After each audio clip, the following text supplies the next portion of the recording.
Hello and welcome to Coins and Culture in the New Testament. This is the last lecture in the series, part 4 of 4, and I am Dr. David Wankel, your lecturer. The title of this last lecture is The World Behind the Coin, and as we've been talking about the interpretation of coins in the first century, we've been talking about how there's three worlds to consider. There's the world of the coin, there's the world in front of the coin, and now there's the world behind the coin. And we've defined these several times throughout the lectures. And I just want to pause, though, and focus on the definition of the world behind the coin. Here I define it as the people who function as authors by exercising the prerogative of choice in its creation, which is just a fancy way of saying the people who made the coins were powerful people who were able to choose what they wanted to communicate by choosing inscriptions and images and the content of the coin so that they might communicate through it. They exercised the prerogative of choice in its creation. And notice here that this idea of authorship is prominent because we want to consider coins as cultural texts. We want to consider coins as objects or material culture that is crying out for interpretation. So we want to see coins as reflective of human phenomenology, reflective of human culture, worthy of interpretation. So here, again, we think of authors typically of books, but I want us to also think of authorship in relation to coinage. That is, that these are people in power who sought to use coins as a medium to transmit propaganda. So coins were so important in the first century because they went everywhere. They were able to publicize things. They were able to communicate military victories. Remember, we're talking about a time in which mass forms of communication were not readily available, but coins and the printing of them is just about as close as they were able to get to a form of mass communication.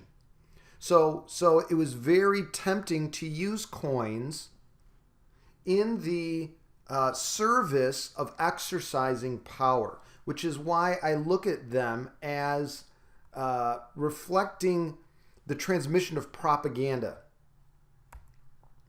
So here we think of authors who wrote or influenced the message communicated through the production of coinage. This message would be that which is embedded in the projection of what the coin is communicating. And remember, we talked about how coins project a world that offers or communicates something that you can live in or live in light of. Like Caesar wants it to be true that he is the source of peace. So is the person who receives the coin going to receive that message? Are they going to reject that message? Well, Caesar certainly would have wanted to be communicating that. So when I talk about coins as sources of propaganda and power, this involved making coins to influence a wide range of people. So propaganda is communication that is designed to influence people to take a particular course of action, to embrace a certain way of life, to worship or honor or give glory to Caesar, to embrace the system of benefaction, to hold a certain attitude, to conform to a set of standards. For example, we looked at briefly, we discussed the idea that women's hairstyles would have been influenced by the imagery of important women, women of status in the hierarchy of Rome, that women would have looked to those hairstyles and conformed to that set of standards that they saw in coins. So coins were a set of propaganda. Now, the Judea capture coins are a very important set of coins, and they exemplify the ability to communicate propaganda almost more than anything else, in my opinion. Now, these were coins that celebrated the capture of Judea by Rome. And what they did, as you can see in this picture, there's a Roman soldier standing on the left of a palm tree, and then there's a kneeling or sitting woman kneeling in subjection to Rome. So this is a picture of Rome's victory. It's a picture of Jewish humiliation. And it's a picture that was spread not only through local provincial mints in Judea, but also back in Rome at imperial mints.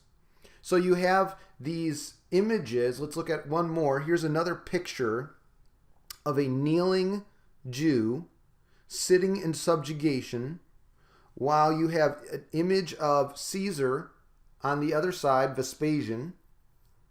And then you have next to the kneeling woman, I believe that's an image of trophies, military trophies, banners. And so this is, again, an example of a series of coins that publicized and humiliated Jews. So this was done by those in power, by Caesar, to publicize his own power at the expense of others. So the emperor was the effective author of all coins. He was the top of the pyramid. He was the regulator of the mints and of production, especially of imperial mints. So he may have been directly involved more with imperial mints than provincial mints. And this would be particularly true of silver and gold coins, where they would have been larger, they would have been more important currency, the pictures would have been more in detail, perhaps, and so the value of those coins would have been more important because the gold was more valuable. So the coin designs were likely sent out for approval. We don't know exactly how that worked, but we're pretty certain that official likenesses came from Rome, and that the likeness would have reflected the personal and political agendas of the magistrates involved in that process, because these coins were used to create honor and publicity. We also see that cities and states functioned like authors at a lower level. So we could maybe speak of a provincial mint as having local authorship. And what I'm trying to get at is the idea that authorship over the images and inscriptions and the communicative power of coins was sometimes exercised at a local level through these second-tier mints. Although they did require permission, we do see that all coins, for example, minted in Judea would have been city coinage. And the very ability to produce coins was itself a public display of honor. These lower level second tier coins, as we've already talked a little bit about in the last lecture, were bronze or copper. They were smaller in denomination. They were localized so that you could purchase things in the marketplace without using, for example, a silver denarius.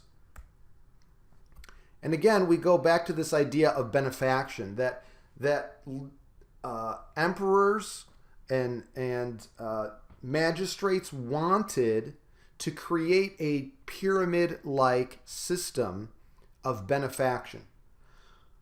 This system of benefaction was set up so that those in power were seen as gift givers, giving the gift of peace, giving the gift of safety, of production, of food, of quality of life, and in return, those underneath them would give subservience and glory and honor and taxes, among other things. So this context of patronage and power operated in the social system of benefaction. And so these coins were really wrapped up in that system, communicated that system, and encouraged people to live in light of that system.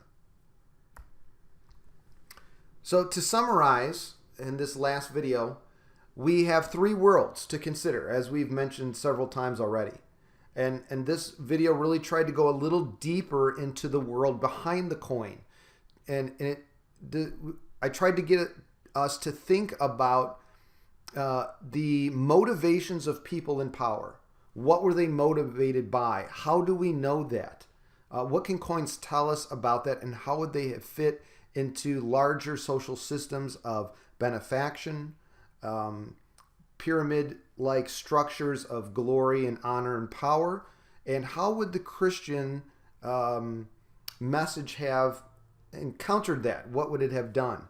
I'm reminded of the passage in Acts where those who opposed Paul are described as those who turn the world upside down. And so in many ways, that's what the gospel did in the first century. It turned this world upside down. But you must answer the call of interpretation of these first century historical objects by considering the integration and interaction of these three worlds. And in doing so, I hope that this will deepen your understanding of the first century and lead to a more robust and stronger sense of grammatical historical interpretation of the scriptures.